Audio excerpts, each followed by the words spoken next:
À partir du 19e siècle, milieu du 19e siècle, et beaucoup au début du 20e siècle, c'était après la période révolutionnaire, on a eu une phase de retour, si vous voulez, au christianisme et au catholicisme qui a fait que dans les communes, les prêtres étaient en charge d'une forme de rechristianisation de leurs ouailles. Et parmi les éléments propres à cette rechristianisation, il y avait ce qu'on appelait les missions. Donc les missions, on va en trouver beaucoup jusqu'en 1930. On va dire qu'à partir de 1930, on en trouve de moins en moins. Ces missions, c'était des périodes qui étaient destinées par la communauté religieuse, mais bien sûr à l'initiative du prêtre de la commune, qui décidait qu'on faisait une semaine pastorale. Alors une semaine, je dis une semaine, parce que c'était 3 jours, 4 jours, 5 jours.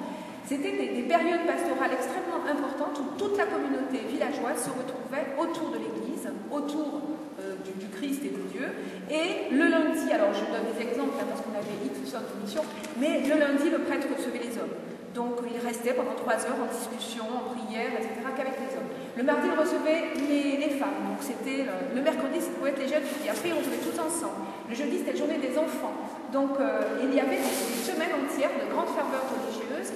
C'était une façon de redynamiser un peu les troupes autour de la foi catholique. Et on clôturait ces semaines pastorales extrêmement dynamiques par une grande fête à l'extérieur de l'église, et là on faisait une clôture de mission. Et ça, c'est une clôture de mission, c'est-à-dire que cette sculpture de Maurice, ça peut être financée par probablement un habitant du village qui a dû participer à cette mission en 1908 et qui a doté la mission d'un élément particulier, à savoir une statue de Saint Maurice.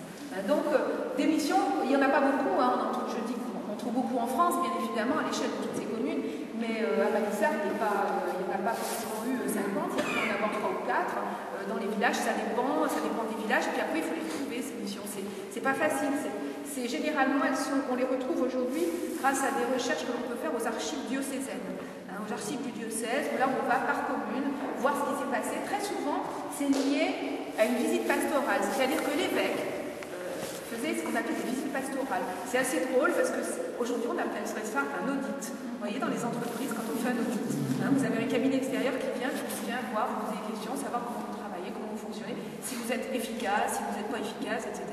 Alors, les visites pastorales, au 19e siècle, elles prennent un peu cet aspect, bien évidemment, toute proportion gardée, hein, je plaisante un peu, mais l'évêque passait dans ses communes et il allait questionner ses prêtres.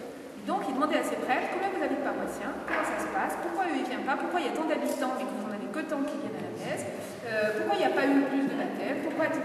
Donc, c'était des enquêtes qui étaient menées auprès des prêtres dans les communes qui avaient un poids extrêmement important, un pouvoir spirituel important dans les communes, le prêtre.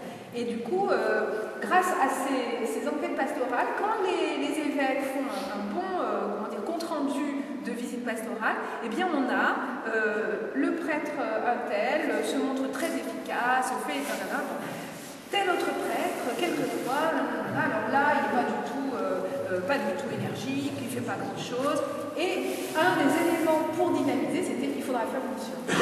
Par exemple, ça pouvait être ça, c'est-à-dire redynamiser un peu. Et beaucoup d'éléments dans les villages sont liés à ces missions. Et on finira tout à l'heure la visite devant la croix de mission, à ce qu'on appelle croix de mission.